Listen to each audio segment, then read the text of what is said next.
আসসালামু আলাইকুম রহমতুল্লাহ। আমি শেখ মোহাম্মদ হারুনুর রশিদ কথা বলছি প্রকৌশলী অধিকার আন্দোলন কর্তৃক উত্থাপিত তিনটি দাবি নিয়ে, তিনটি তাদের যে দফা আছে এই দফা নিয়ে।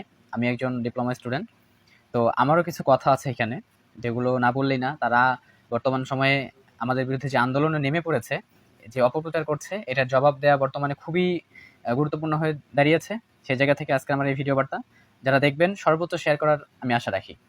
তো শুরুতে একটা কথা বলে রাখি যে 1978 সালে সরকারি গ্যাজেট কর্তৃক একটা গ্যাজেট প্রকাশ করা হয়, যেখানে হচ্ছে ডিপ্লোমা ইঞ্জিনিয়াররা 10ম গ্রেডে চাকরিতে যোগদান করবে এবং বিএসসি ইঞ্জিনিয়ারগণ 9ম গ্রেডে চাকরিতে যোগদান করবেন।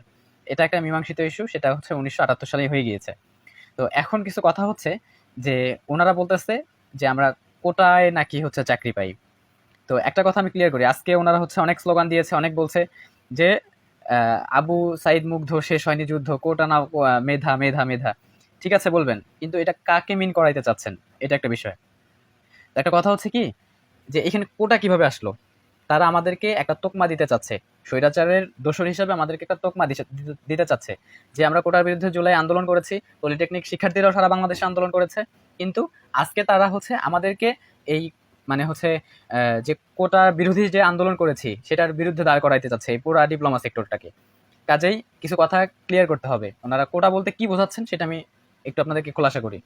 তো শুরুতেই আমরা যখন হচ্ছে 10ম গ্রেডে যোগদান করি, 10ম গ্রেড থেকে যখন 9ম গ্রেডে পদোন্নতি পায়, একজন সাব অ্যাসিস্ট্যান্ট ইঞ্জিনিয়ার থেকে অ্যাসিস্ট্যান্ট ইঞ্জিনিয়ার পদে যখন হচ্ছে প্রমোশন পায়, এটা হচ্ছে 33%। অর্থাৎ 33% হচ্ছে আমরা প্রমোশন পেয়ে 9ম গ্রেডে যাই। তাছাড়া কিন্তু 9ম গ্রেডে হচ্ছে আমাদের যাওয়ার কোনো মানে পরীক্ষা দিয়ে যাবো এমন কোনো সুযোগ নাই। এখন কথা হচ্ছে যে ওনারা বলছে যে এটা কোটা। আচ্ছা, ওনারা যে হচ্ছে 9ম গ্রেডে যোগদান করে, 9ম গ্রেডে অ্যাসিস্ট্যান্ট ইঞ্জিনিয়ার পদে যোগদান করার পরে তারা হচ্ছে সেখান থেকে সাব ডিভিশনাল ইঞ্জিনিয়ারে যায়।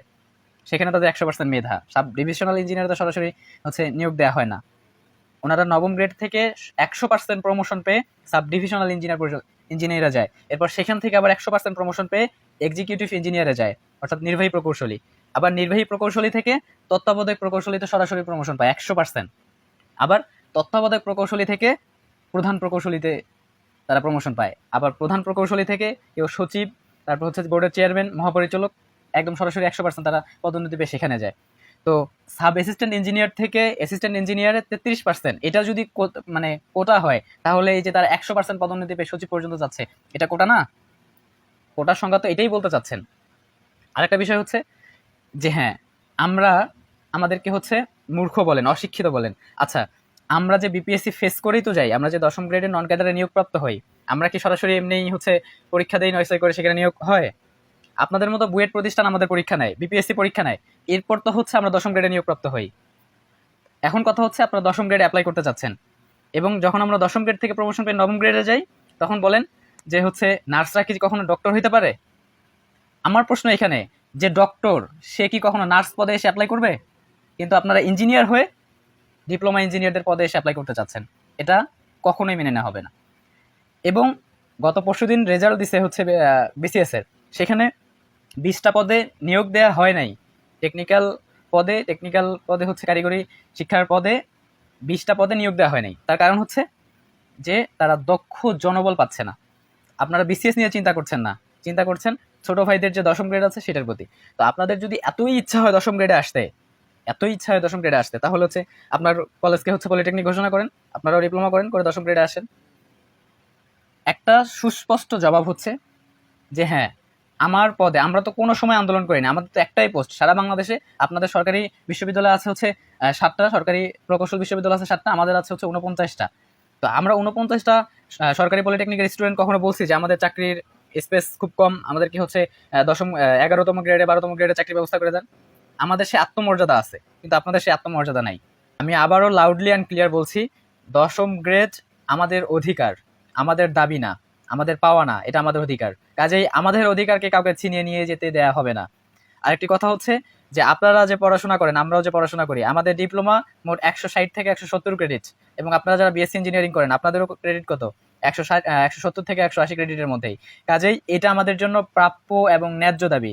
আমি সকলের প্রতি উদারতা আহ্বান রাখবো যে এই 10ম গ্রেড কেউ যদি নিতে চায়, আমাদের রক্তের উপর দিয়ে যেতে হবে। রক্তের মধ্য দিয়ে রক্ত বিসর্জন দিয়ে আমরা এই 10ম গ্রেড অর্জন করেছি। কাজেই এই 10ম গ্রেড হারাতে দেয়া যাবে না। এবং সর্বসাকুল্য একটা কথা হচ্ছে, এটা আমাদের ন্যায্য দাবি। আমরা যতদিন বেঁচে আছি, যতদিন পর্যন্ত সারা বাংলাদেশে 23.5 লক্ষ ডিপ্লোমা শিক্ষার্থী আছে, আপনারা ততদিন 10ম গ্রেডের এক চুলো নিতে পারবেন না। আরেকটি গুরুত্বপূর্ণ বিষয় সেটা হচ্ছে আপনারা ক্লিয়ার করবেন, আপনারা আমাদেরকে স্বৈরাচারের দোসরের ট্যাগ লাগাইতে চাচ্ছেন। জুলাই আন্দোলনে পলিটেকনিকের শিক্ষার্থীরা রাজপথে ছিল এবং আমাদের পলিটেকনিকের শিক্ষার্থীরা শহীদ হয়েছে, এরকম অনেক জনের তালিকা আমরা প্রকাশ করেছি।